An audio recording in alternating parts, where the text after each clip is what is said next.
Welcome back, everyone. It is From the Stands, Week 2. This is the College Football Game Day Show. My name is Brian. Joining me, a very yawny and possibly tired Andy Hopper and Tom Scavetta. How's it going, guys?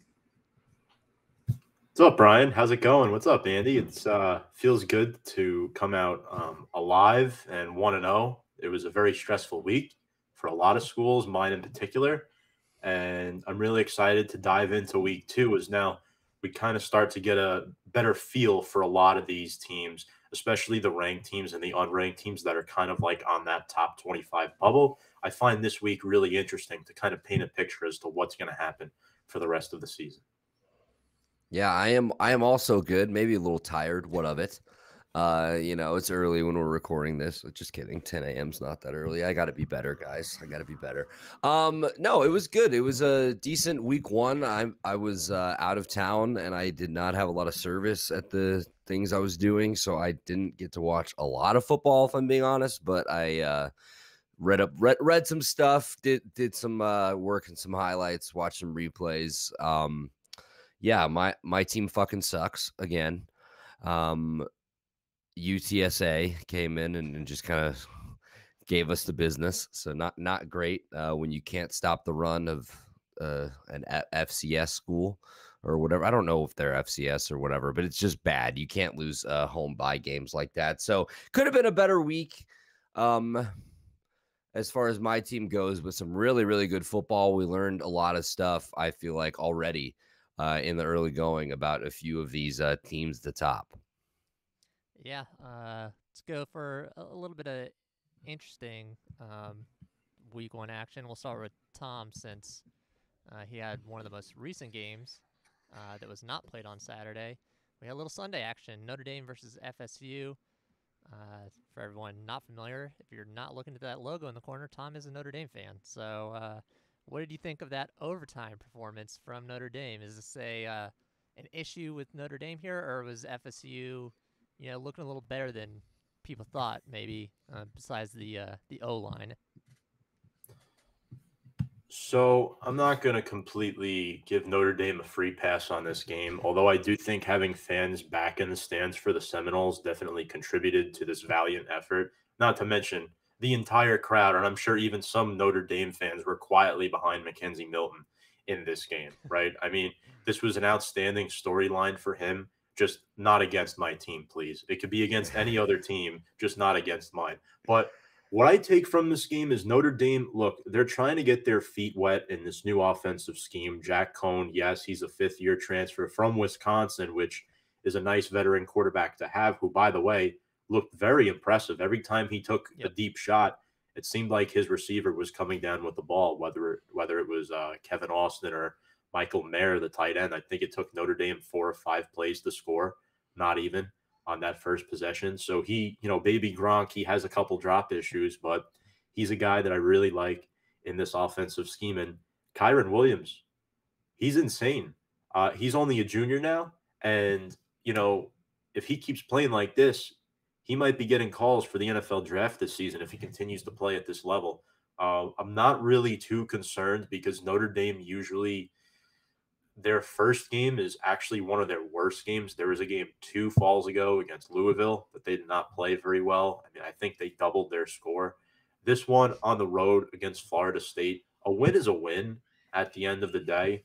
And pretty much what we're looking for now is to roll over Toledo this weekend and kind of get back our momentum. My biggest concern is the defense, right? New defensive coordinator, Marcus Freeman.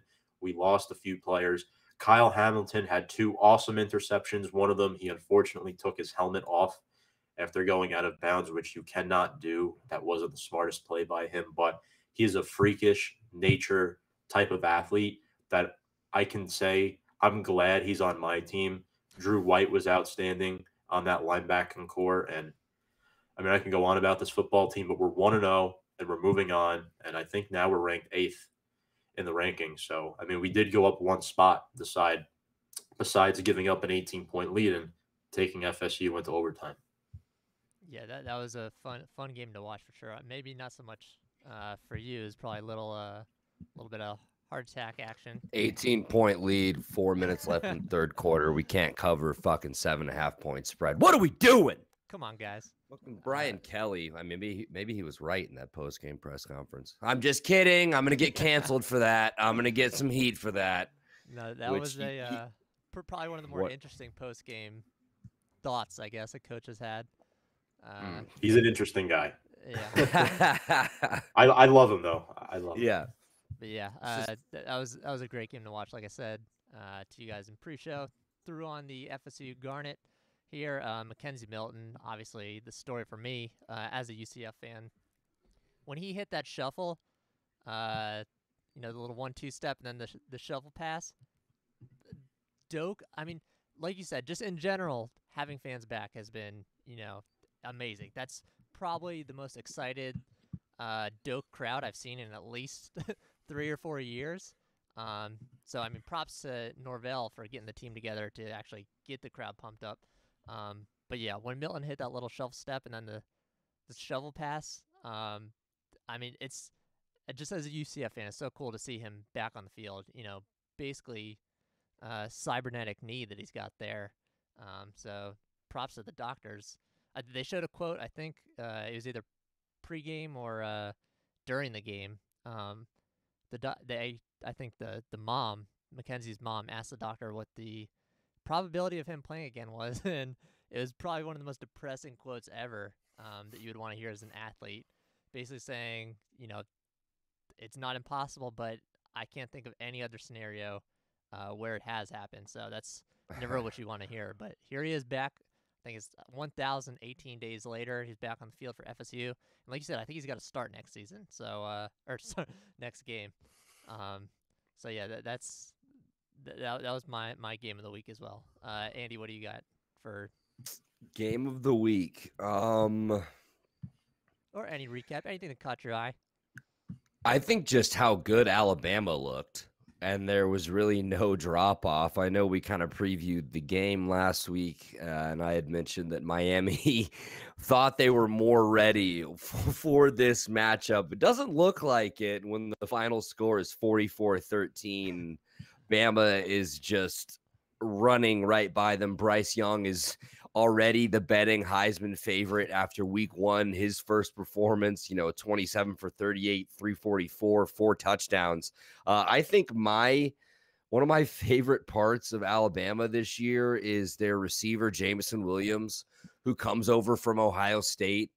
Can't make it as an Ohio State receiver, so he transfers to Bama and is their starting X, and goes for 126 yards and a touchdown, 4 receptions for 126 and a touchdown in his Bama debut. They look like the clear favorite. And then another game that stuck out to me that I'll mention quickly is Georgia-Clemson. Just a heavyweight battle. The score definitely not as high as the Alabama game, 10-6 final, but I think Georgia has proven themselves to not only have the best defensive line in the country, but the best defense in the country. I'm putting that out there after week one. Does anyone recall the, I don't know if you were watching the FSU game, Andy, the starter, maybe it's Jermaine Johnson on FSU. Tom, do you remember the kid that was running all over the field, just destroying everyone? Yeah. I think it might have been Jermaine Johnson. He is a transfer from Georgia, couldn't get a start, transfers to FSU, looks like the best player on the field. What does that say about a team like Georgia's just absolute death when you can just send a guy who's not even going to play for you to a team like FSU that's just been a dumpster fire for 3 years, and he's just destroying, kids on Notre Dame, which is, been a solid program the last decade, and, again, they're supposed to be very good this year, so... yeah, how we talk about the Clemsons and the Bamas and even the Ohio States, they just have dudes, right? At every position. They're all 4- and 5-star guys. They're just dudes. They're fucking dudes. And that's kind of what Georgia has on the defensive side of the ball. I wouldn't say completely their whole roster, but Kirby Smart has been one of the best defensive coaches in the country since he was an assistant. And he recruits well, especially on that side of the ball. So I think you're on to something there. And plus, it's just the SEC as a whole, their level of football is a lot higher than other conferences. So those dudes can just go there's that word again, can just go wherever they want and step in day one. just a bunch of dudes. Just Um, guys Yeah, being and he dudes. was ACC Defensive Player of the Week, by the way, Jermaine Johnson. it is Jermaine Johnson. Okay, yeah, yeah. Yeah. That was an incredible performance. And they mentioned that they're like, oh yeah, he's a transfer from Georgia who wasn't getting much playing time. Pretty sure he's gonna see some playing time now and on Sundays when he's done in college. Oh. Somebody got a phone call. Not on my end. We're gonna transfer over to all aboard the struggle bus. Week 1, many struggles. Struggles that we thought we would see last year, seeing them in week 1 this year, probably way more than I think many people anticipated. If you're a betting man, I'm assuming a lot of people lost a lot of big money because there were some big losses over the weekend. This was the first time that 3 19-plus point underdogs won in the same weekend. 19-plus points. That's a pretty huge deal to overcome. We had 3 ranked teams losing to unranked teams. Obviously, we're not going to count the ranked teams that lost to other ranked teams. You know, you can't dog Clemson for losing to Georgia. But yeah, 3 ranked teams going down unranked teams. Tulane took number 2 Oklahoma to the brink. Oklahoma still was able to pull it off. Fortunately for them to keep their hopes alive. Iowa State beat UNI by just 6 points. FSU, like we just talked about, took Notre Dame to overtime. So yeah, guys, is this anything to be worried about here? Who should we be worried about? Which of these teams was this just a fluke? And which teams are, should be looking behind them because, they might have problems ahead. A team you didn't mention, Northern Illinois goes down to Atlanta, 20.5-point underdogs, and they win outright at Georgia Tech. Big win for the Huskies there. It's a couple teams. Another team you didn't mention, North Carolina has to be worried. Yep. They go into Blacksburg, 17-10. The Hokies get the win. Braxton Burmeister, I think 2 touchdowns, 1 through the air, 1 on the ground. Sam Howell has nobody to throw to. His top weapons from last year are gone. That defense, who's full of pretty touted recruits in its own right, is supposed to kind of be ready to stop anybody by now. So there, I mean, I think even Mac Brown said it himself. He said, this game proves that we were overrated coming into this year. They're the 10th ranked team. And I know going into Blacksburg and playing at Virginia Tech isn't something you take lightly. I mean, I'm sure you guys saw the video of the Inter Sandman. That crowd was fucking insane. I'm getting goosebumps just thinking about it. Another team that lost, Montana, goes into Washington and beats number 20 Washington. Not good. I think those are my 2 teams that have the most to be kind of worried about looking over their shoulder because, if you think about North Carolina, it's them and Miami were the ones that everybody was giving a chance to maybe catch Clemson this year in the ACC. If they can't even take care of, whoever, they're supposed to hang with the Tigers. No, and I shouldn't say whoever. The Hokies have a good football team this year, but I don't know. They ranked number 10. You drop your first game to an unranked opponent. It's never a good thing. Yeah, UNC was probably the worst one to me. I talked about this last year. Those 2 running backs that UNC had last year, Javonte Williams and Michael Carter, they were phenomenal. And we talked about, their ranking and whether it was, appropriate last year. And like I said, those 2 guys were why I think people hype up Sam Howell, but I think they were the reason why he was able to get so much production. They were just so good on the ground that they opened up everything. They're both gone, and I mean, this performance speaks for itself. It is week 1. We'll see where things go, but Sam Howell absolutely struggled. That's going to be a big problem for them. That was a very bad look, and I think I agree. Washington was a very bad one for me. The Pac-12 is trying to get their shit together. This is not a way to do it. You lose to Montana for the first time since 1920. I tweeted out just after the game had finished what happened in 1920, the last flu pandemic that ripped through the U.S. So what does it take to get Montana going? Apparently a worldwide pandemic. So if you're a team in the future, exactly, do not schedule the Grizz while there's a pandemic going on. But yeah, that was an awful look for the Pac-12. Good look for the Pac-12 though. UCLA handling LSU. I know we talked about it a little bit before we started. Fucking just not a good look for Coach O walking in talking about the sissy blue, and then getting his ass whooped by the sissy blue. Yeah, UCLA looks good. Like they didn't. LSU had zero interest in tackling. Johnson didn't look great. He didn't have a lot of protection back there. So, I mean, I was somebody who I think fucking last week on the show, I picked LSU to win. And I said, I mean, look out for them to bounce back and be good this year. Obviously, it's a small sample size, just week one, but that kind of performance keeps coming up. Like, Coach O doesn't have a lot of breathing room. And I know this is crazy because we're talking about a guy that won a national championship 2 years ago, but this is the SEC. It just happened. Okay, it didn't just happen, but I mean, recent example would be Gene Chizik at Auburn. He goes undefeated and wins the national championship 2 years later. See you later. Could it happen to Coach O? I don't know. Yeah, they get pretty short leashes there. But I don't know. After the sissy blue comment, as funny as it was, in my heart of hearts, I was like, man, would it be hilarious if they lost this game? And I will point out, since we were calling out players here, Stingley Jr. did not look that great. He I can't remember who got the touchdown for them on that. I don't think it was Charbonnet. I think it was his backup. Did that little spin move down the middle on Stingley. Mm-hmm. Yeah. Not a good look. Not a good look. But yeah, Tom, who are your struggle bus teams here from week one? Who should we be the most concerned about? Well, I mean, I'll give you three quickly. LSU could not stop the run, as you guys have just been talking about. They were outrushed 210 to 49. Number two, I understand it's one game, but Indiana couldn't even score a touchdown on Iowa, a team that really struggled last year. Penix Jr. with the 3 interceptions. That does concern me leading into the next game. And Oklahoma.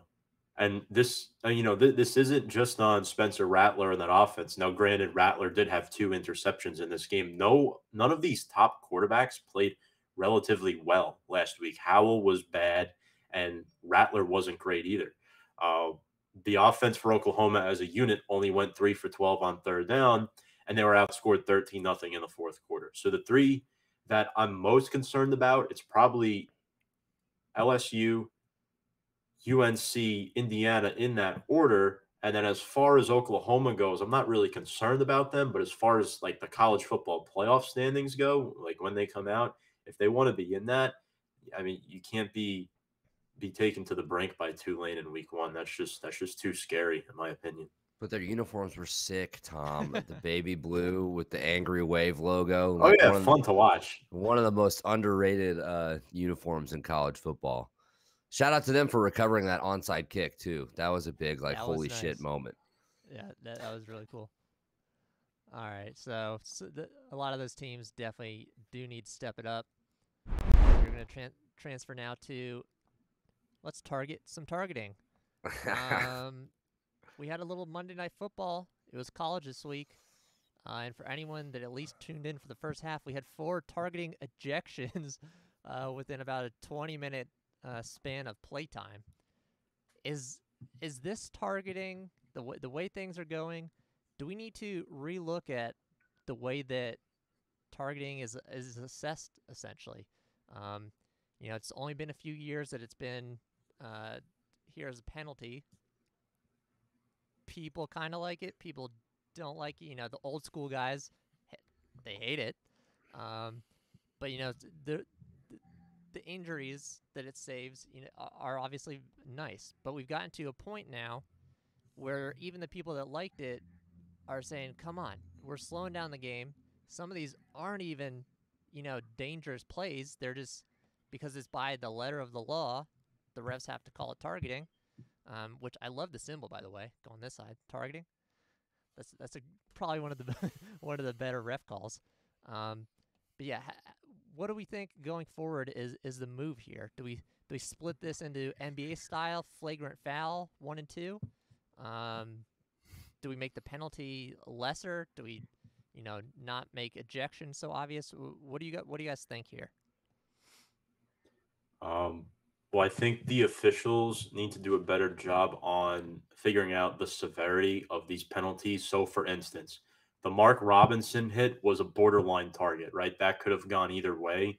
I don't know if that necessarily qualified as an ejection. However, defensive back Lakia Henry, who has a history of doing this. He was the same guy, if you remember, 2 years ago, who had that late hit on Joe Burrow in the LSU game. That's a guy that probably deserved to be ejected. But Mark Robinson, I'm not so sure. I mean, Louisville, the Monty Montgomery hit on the quarterback was clearly targeting. It's just the way the rule book is. If they're going to tweak the rule book, then they really need to identify what's targeting and what's not, because there's some plays where there's a lot of inconsistency involved, where if it's your average fan just watching, you're confused. And Mhm. you don't want to be confused as an average fan. You want to know what's going on. You want to watch the football game. I only thought two, maybe three, you could argue, of those ejections were necessary. I just think that in the referee's defense, though, just to play devil's advocate, the defenders need to do a better job adapting to the changes of the game. Sadly, kind of like how offenses have adapted to the mobile quarterback system, running a more spread offense. Defenses should do the same thing, where you should hit guys lower, but at the same time, you're trying to wrap a guy down and prevent the other team from scoring. What more could you expect them to do? If it's an Mhm. obvious lead with the crown of the head to the helmet, then you call the targeting. If it's a borderline play where the helmet hits by accident and nobody's really shaken up, there's no reason to call that. Yeah, I that my think, yeah. Go sorry. ahead, Brian. Sorry. I was just gonna say my biggest issue with it is, I mean, these kids have had the time. I think this is what, year 4 of targeting, or year 5 maybe. Yeah. But basically, even the seniors, this year's seniors, have gone through, like, they knew this rule was in place coming out of high school. Like, they've tried to adjust the way they play. They've had, ample time to do it, and they have, I think. In my opinion, I think the way we're watching them tackle nowadays, I mean, it looks, 10 times safer than guys, 6, 7 years ago who are just full on launching themselves like torpedoes, for those booming hits. But at some point, it's not these kids' fault, I guess. Like, I can't remember which player you mentioned, but it was probably, you said 3 of them you think were deserving, Tom. I think the 4th one is probably the one I'm talking about here. Um, the runner came in and kind of went down, but like in a slipping motion, and the defender was, not even in with forward movement, just kind of standing there and just lowered themselves, you know, shoulder down to finish the hit, and make sure the guy was actually going to fall and not stumble. You're not going to let him go blow right past you like a bull past a matador. Um, so you just kind of lowered the shoulder and finished it, and their heads just happen, the helmets happen to hit. And to me, especially in slow mo, it was 0%, 0% not a targeting. They have to call the targeting because of the way the rule is written, and I Mhm. think if that keeps going on, it's going to cause more issues than it helps. I think, because the players, to me, are doing their best to adapt to this rule, and the more that you eject them for things that are, I mean, technically a targeting by the rules, but not a targeting by anyone with eyes watching the play, I think it's going to cause some issues here. So I personally would like to see them go to the, maybe the flagrant foul system, where there's, maybe a 10-yard penalty with no ejection, and then, like you said, for the guys who are doing it, all the time and have a history, and it's a clear targeting, 15 yards plus the ejection. Um, and I'm sure anyone watching probably hates soccer here, but in big leagues, you get 5 yellow cards through the course of a season. You have to sit out the next game. So maybe something like that. Like, if you have a certain amount of targeting, then you get ejected for the following game. Like if you get two or 3 of them. But yeah, something has to be done in my mind. Yeah, I think going back to what Tom said, he really nailed it. You have to like judge the severity, but I feel like it's so hard to do that, and it's like subjective. I also want to point this out. It's like these dudes are so also are going at full speed just trying to make a play. I'm sure they're not always thinking, hey, I need to keep my head up. Like they're just trying to fucking make a play sometimes, like that's, and a lot of these calls, I would say the majority of them are fucking suspect. Like it's so subjective. I mean, I also agree. If they lead with the crown of their helmet, it's a dirty hit, get them out of the game. Pretty much 100% what you guys said, I agree with. I mean, I just point the reviews suck, especially if you're at the game sitting and waiting, trying to figure out what the hell they're doing. And then you're going to get a million people on Twitter throwing out their opinion, or you'll have Joel Klatt, who just like ripped into the fucking competition committee, which was incredible, by the way. I agree. I think there should be, like, I don't think you should get ejected for it every time. 15-yard penalty, sure. If you're like trying to actually take a dude's heads off, then yeah, get out of the game. But it's such a subjective rule. And like, I feel like every ref is going to have a different way they call that. So, and I think this being week 1 and the NCAA really trying to promote the whole safety thing is why we're seeing a bunch more of these called. I'm hoping that won't be the trend throughout the entire season, but like a primetime game and we have 4 stoppages in one half to eject players. What are we doing? What the hell are we doing? Yeah, so something does need to change here, because at some point it's going to start affecting competition, and we don't want to see that. And we don't want to see anybody hurt, and you don't want to, because like the dude lowering their crown could fuck themselves up. You could hurt the person you're hitting, but it's just like you watch back some of these replays and you're just like, seriously? Yeah. Or the ones that really get me is when they lead with their shoulder, and I know it's like above the head or neck area, or God, I hate the rule. I've just pointed out, I hate it. Yeah, it's something to do with maybe intention, because like you said, the leading, well, you could tell when a dude's going in with the shoulder as opposed to the head, and then the head just happens to hit. So hopefully this is something that they change in the seasons to come. Definitely needs to be looked at. I think we all agree. Transition here into our games of the week, the shots and chasers. Starting out noon, Ohio State versus Oregon, little Big Ten versus Pac-12 action. 2 alliance teams. Ohio State looking pretty good, pretty loaded still. Oregon struggled a little bit there against Fresno State week 1, but got the win off. Tom, we'll start with you on this one. Who are you taking? Well, this Oregon-Ohio State game, it really intrigues me because CJ Stroud last week looked fine, right? I don't think he was the issue. The 4 touchdown passes, the solid running back combo. I think a lot of us were concerned, well, Master Teague needs a new Batman, right? Because Master Teague's always kind of been the Robin, in my opinion. Now he has Mayan Williams, who, quite frankly, was outstanding. And Chris Olave is still there, over 100 yards and a deuce of touchdowns.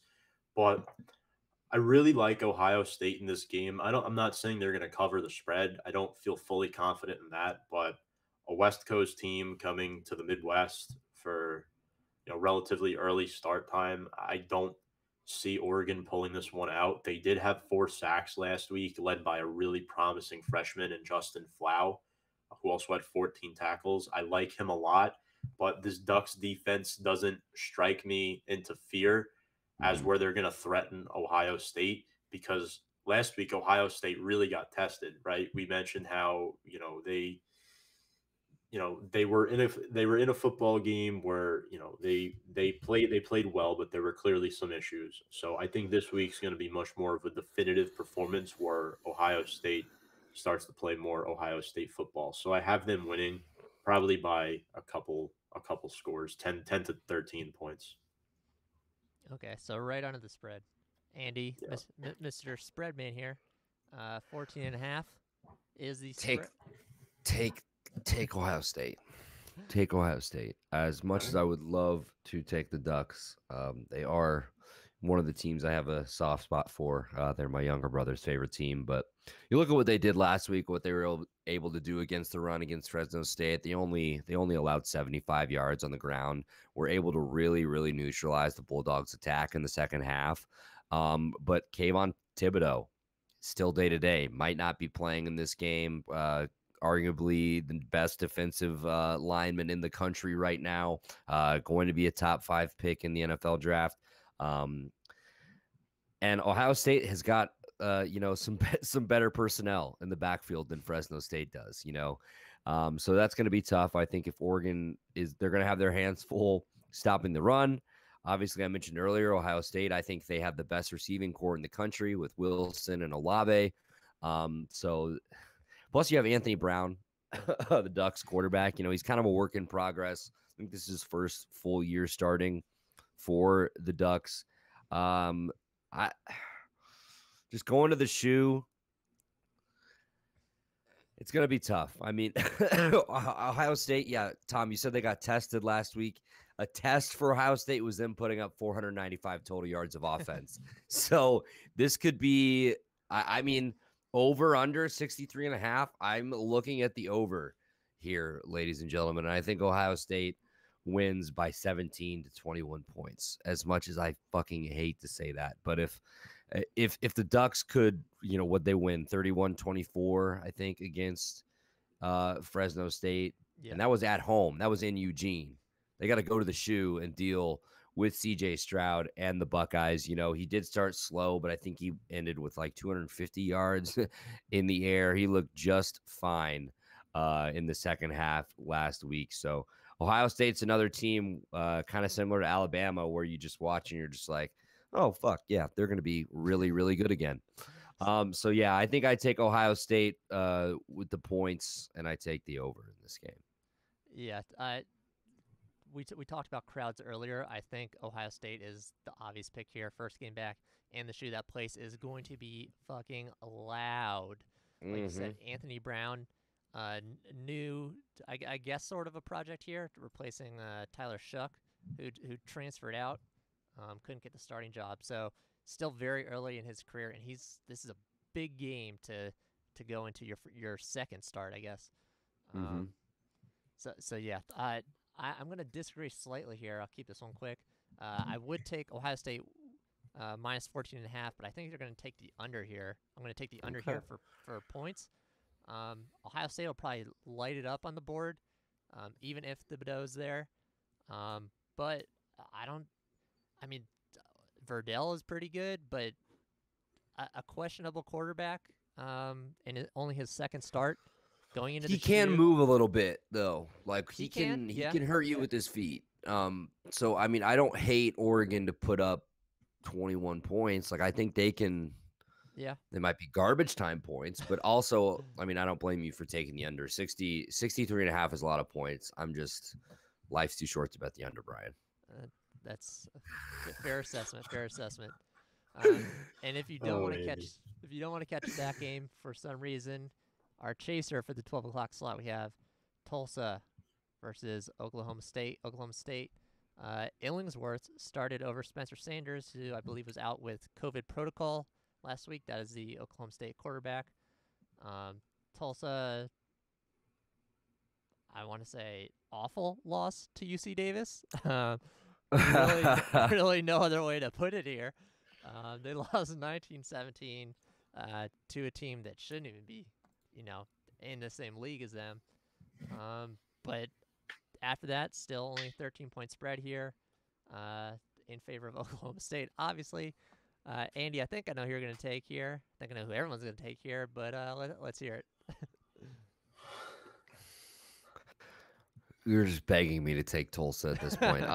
So last year, these teams played in September, and Oklahoma State got the win 16-7. So not really as convincing as you would think it would be. A little concerned about Sanders being out, at least on my end. But I mean, do you have the spread in front of you, Brian? 13. 13. Hammer Oklahoma State. Take them with the points. If Tulsa can't even they can't beat UC Davis, I don't know what you want me to do. I don't know what you want me to do. They don't have what's his name? What was the linebacker's name last year, Tom? Zevin Collins. Yeah, they don't have. He's not walking through that door anymore. He was a monster. Yeah, I think you take Oklahoma State here. Okay, that's fair enough. I also will be taking Not a lot there. Just take the Cowboys. I'll let Tom give you some stats. Yeah, I also will be taking Oklahoma State here for what it's worth. Even though we're dogging Tulsa for the UC Davis loss, but Oklahoma State 23-16 win over Missouri State, also not prime. Not great. Prime time talent there. But yeah, I'm taking Oklahoma State here, regardless of who their QB is. Tom? Yeah, you're going to want to take this spread under 13 for Oklahoma State. Tulsa, they did have 283 rushing yards last week, but I was not super duper impressed by Prince's numbers were great, but the one thing that really concerned him about me was his first cut. His first cut is not elite compared to some of these higher running backs in college football, like Brees Hall, Kyron Williams, among others. I think he really needs to take that next step and try to develop more elusiveness into his game. For Oklahoma State, their weapons scare me. Martin had 100 yards last week and a touchdown. I mean, guys, hammer the Cowboys. Mm-hmm. All right, there you go. A sweep for the Oklahoma State Cowboys here. Then moving into our 3:30 slot, our shot. This game actually starts a little bit later at 4:30. Just some Big Ten doing Big Ten things. Iowa versus Iowa State, a number 9 versus number 10 matchup here. Tom, we'll start with you on this one. Who you got? This is very, very difficult because you guys know how I feel about a particular player on Iowa State, and I was the one last week that hammered the Iowa game. I think Indiana was traveling to Iowa, and I hit on that. Mm-hmm. Tyler Goodson's been really good for them. He's been their running back. He had 99 yards on the ground on 19 touches, and one guy that is never talked about on the national stage is their senior safety, Riley Moss. Had 2 interceptions in the week 1 game. He read Penix like a book, like a children's book. And I think he's going to be a factor in this game as well. Brees Hall, he is going to have, I think, a difficult time finding holes again. Now, of course, there's a chance he goes off, and it would be nice if he did. But it's hard for me to always pick the favorite. So in this game, I'm going to roll with the upset and take Iowa at home over Iowa State. Right? What are we doing with these points, boys? Vegas, looking at you, 4.5 point spread here. Iowa, the underdogs. I'm taking those points for the Hawkeyes. 77 rush yards allowed versus Indiana. Sure, Indiana could be, a fluke, an overrated team this season. But still, Iowa does what they do all the time, which is get those big bodies down there in the trenches, both sides of the line.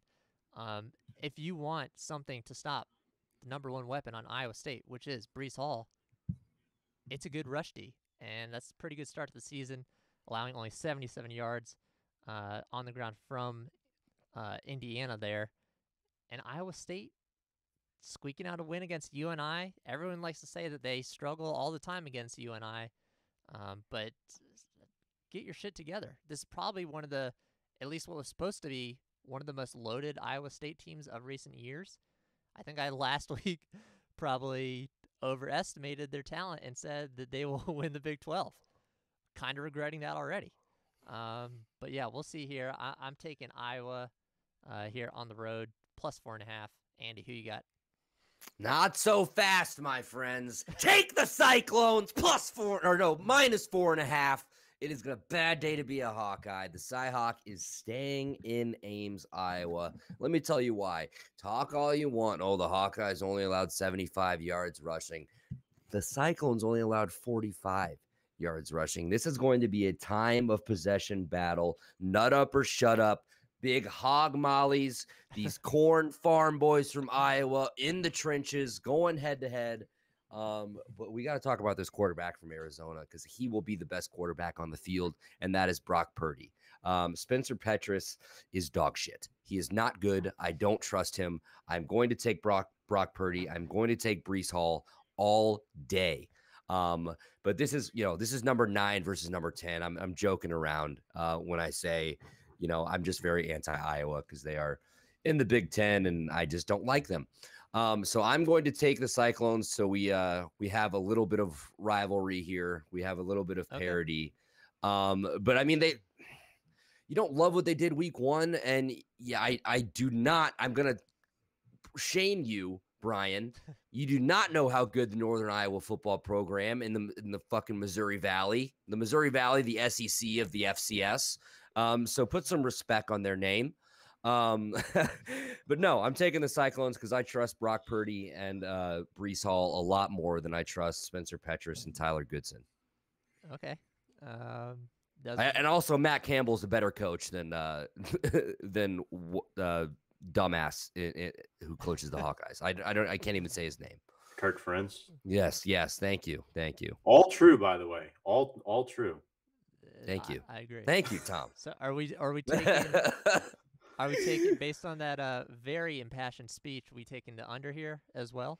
Oh, this is an Iowa State. You have to take the under. I know I said life's too short to bet the under, but this is one of the rare occasions that you take the under.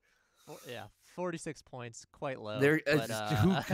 Who can get to 40 rushes first? I think that is the game right. Inside the game. Exactly.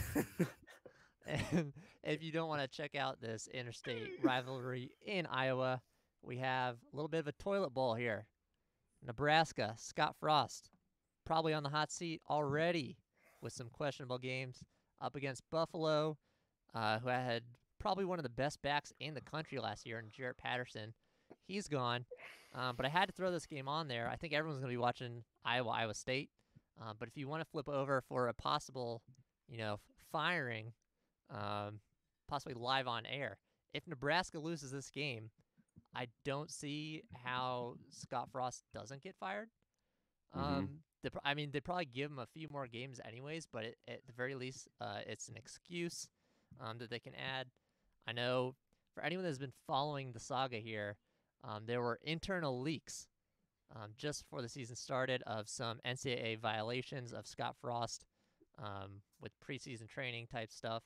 And the thought is from the inside, I say the inside, the Nebraska papers, those old newspapers, that it was leaked internally by someone in the program because they do, in fact, want him gone, regardless of what's going on because they don't like the way the program is going. I'll just get my take in here quick since I've been rambling on this game already. Still going to take Nebraska regardless. Not a great program right now, but losing Jarrett Patterson, big loss for Buffalo. He was over, I think, like 2,000 yards last year. Little Mighty Mouse running back. You can watch him in the NFL now. I'm not sure who Buffalo has that can replace that kind of talent this quickly. So I'm going Nebraska here. Tom, who do you have? Yeah, that talent you're looking to potentially fill in that void left by Patterson is Ron Cook, and I'm not very confident in him. Or Marks Jr., I think his name is. They kind of use like a running back by committee type of thing. Kyle Van Treese has been there for a little bit now.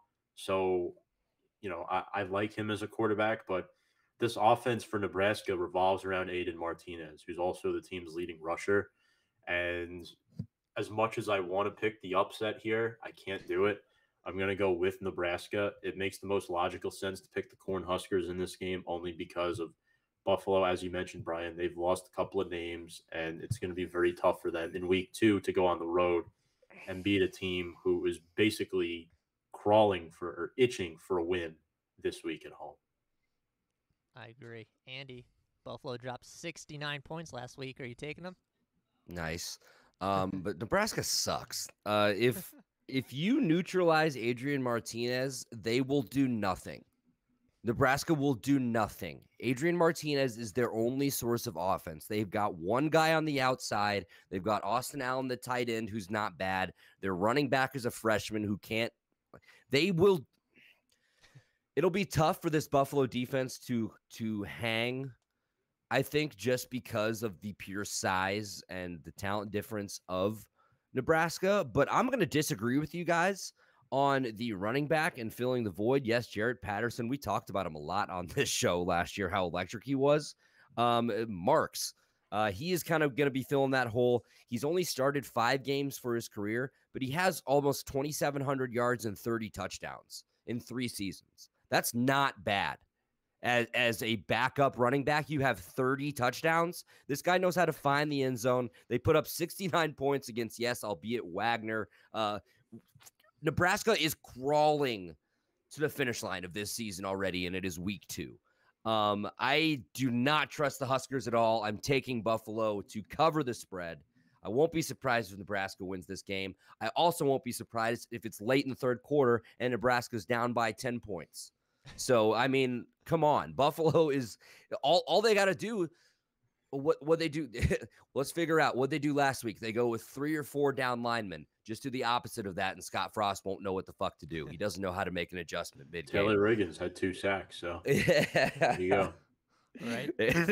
There you go. But yeah, I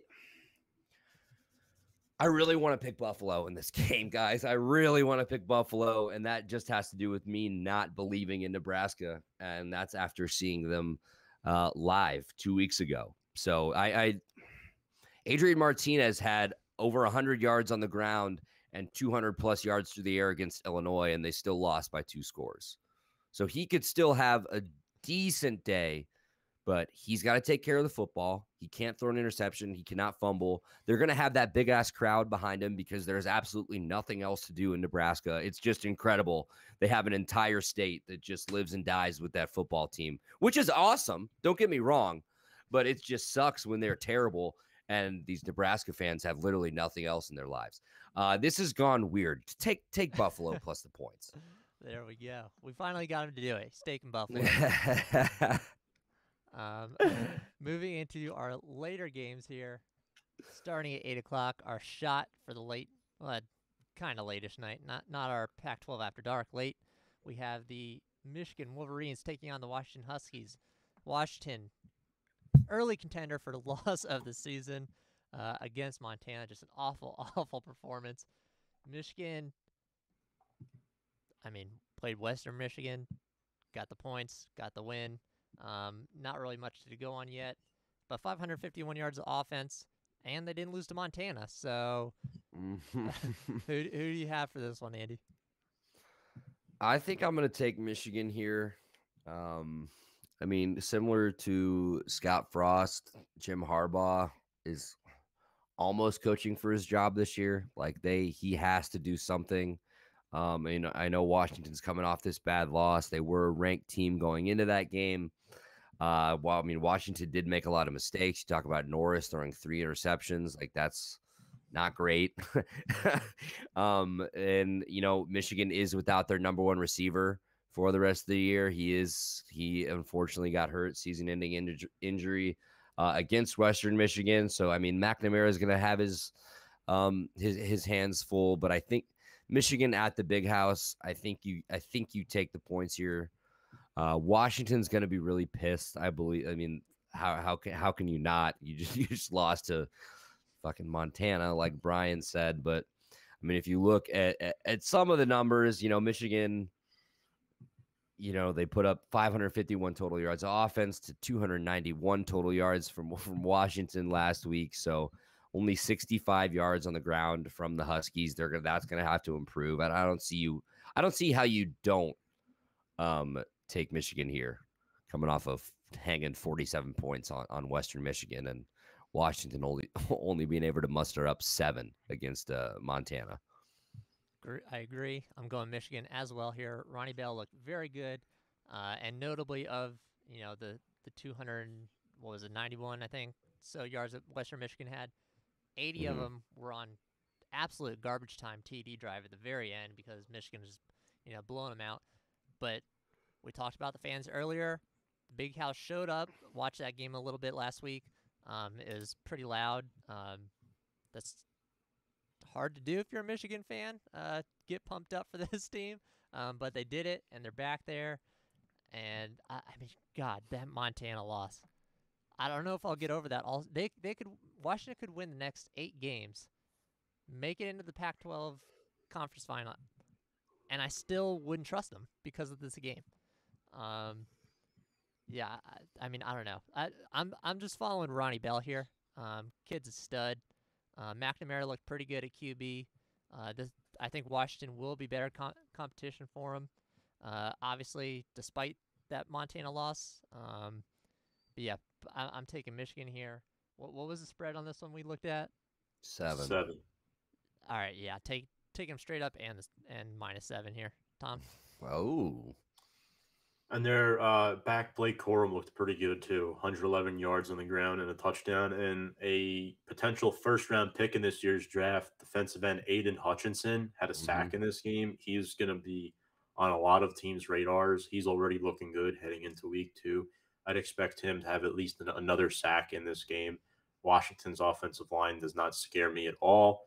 Battles are won in the trenches, and I think Michigan has a little bit more firepower, which is why, quarterback play aside, I think the Wolverines will come out on top, as much as that pains me to say. All right, moving into our last game on this slate. If you don't want to watch Michigan versus Washington, you can watch Troy versus Liberty. Hugh Freeze's team, Liberty. Their big hit last season with a lot of neutral fans. Going into Troy here. Tom, we'll start with you on this one. Who do you like? Well, Malik Willis is a guy that everyone has their eyes on, right? Had 2 total touchdowns in the game. Liberty had 218 rushing yards last week. Troy, I really don't know of any good talents that have come out of Troy since Osi Umenyiora. I mean, you guys can correct me if you know somebody out of Troy who's gone on to have a successful NFL career. So I really like Liberty in this football game. They've shown a lot of good promise last season, and I think now that a lot of their core players are back, more experienced, I think they're going to have a good game. Taylor Powell wasn't bad in the week 1 game for Troy, but I'm more concerned about who's going to lead them receiving wise. I mean, they have a few cool names again. They have Tez Johnson, Luke Whittemore, and Deshaun Stoudemire. So I think those 3, one of them has potential to potentially break out for a big play here and there to test Liberty secondary, but you can't go against Malik Willis in this game. He's going to defeat Troy, and his team will advance to 2-0. I agree. I'm also taking Liberty here. Malik Willis is the player to watch. I think everyone knows that at this point. The common opponent, I guess, here was last season's Coastal Carolina, who returned, at least enough players, a good amount of their players to be ranked still pretty highly this year. The results there, Liberty won in overtime, which is a fantastic game. For anyone who hasn't watched that, maybe go watch the highlights of that. That was a great game. Troy lost, but only by 4 points, 42-38. So the competition is pretty close here. At least, what the stats will tell you. Liberty -4, but I thought something that was very interesting. I don't think anyone knows how ESPN runs their, power index, but they have Troy as 77% favorites here to win this game. Personally, I disagree with that, and I would like to know how they, come up with these numbers, because that just seems ridiculous in this case. Can Troy stop Malik Willis? Probably not, which is why I'm taking Liberty here. I don't think the rest of their team could shit the bed here, and I think Malik Willis could still bail him out here against Troy. So I'm taking Liberty against Troy straight up. And you gotta love that -4 points. That seems way too low. Malik Willis can probably take care of that just by himself. So a second for Liberty here. That -4 is just disrespectful. Just disrespectful. So the people of Troy, Alabama will be looking to own the Libs on Saturday night, ladies and gentlemen, when Liberty comes to town. I hope you guys like that joke. I enjoyed it. So, yeah, Malik Willis, what more can you say about him? He's one of the most electric players in the country. If you look back at what these teams did in week 1, you're looking at a 48-7 win for Liberty and a 55-3 win for Troy. Against Campbell and Southern University, respectively. So it's kind of a throwaway game for both of them. This is really the first true test for both of these teams, and it's if you're on the Troy side of the ball, it's can you contain Malik Willis, and if you're on the Liberty side of the ball, it's can you stop Troy on defense. So, and I think the turnover battle is going to have a big effect on who wins this game. If whoever takes care of the ball better, I believe, comes out with the victory, I'm going to be hammering Liberty -4. And the over-under at 61, I'm kind of peeking at that too, just because anytime Hugh Freeze is involved in a football game, whether it be in a hospital bed or not, I like the points. Speaking of Hugh Freeze quickly, I mean, fantastic job he's doing there. Do we think he's getting another shot, pretty soon here? Bigger team going to scoop him up? Anybody think? Maybe. Comes with a bit of baggage? Comes with a bit of baggage. I think, what is Malik Willis? Is he a sophomore? I think he waits till Willis leaves and then maybe goes somewhere else. I don't know. Is he the one that? Yeah. Is he the one that got caught with hookers? Is that what Hugh Freeze did? Yes. Yeah. Yeah. So I mean, I don't know. I think he's stuck there for a while. Rick Pitino's back, so we'll see. There you go. But then again, that's at Iona, not anywhere big. I think he'll be there for a while. But if you're him, kind of why not? They're playing good football right now. I kind of like the call for watching out Malik Willis's tenure there. Like Tom just said, especially if he's just a junior. He's a junior, so take those last 2 years. People get canceled every single day, so just let those cancellations roll in. Everyone forgets about your stuff, and in 2 years, maybe you're getting a call. If my head football coach, the only thing got against him, if he's not afraid of a good time, I think there could be worse things. I agree. What about you, Tom? You think he gets a call up anytime soon? Not anytime too soon. I think there has to be openings coming this season. I mean, we've projected Nebraska, potentially Michigan, among other schools, but I don't think he's going that high just yet. I think he's going to be sitting tight for another couple of years. That's my opinion, but who knows? If Malik Willis has an outstanding season and the Liberty defense comes around him and they continue to win football games and they're in that ranked area, then why not? I agree. Right? It'd be very hard to ignore with the early success that he's had at that program. And that is going to wrap it up for us this week. Enjoy the games. Didn't give a social media shout out earlier because we respect your time. Not really. I just forgot. But if you do want to follow us, From the Stands US on Twitter, subscribe to us down below. Hit up Andy's show. Nope, Andy's on this side. Hit up Tom's show. Their links will be in the description as well. Thanks for joining us, everyone. Enjoy the games this weekend, and we'll see you next week.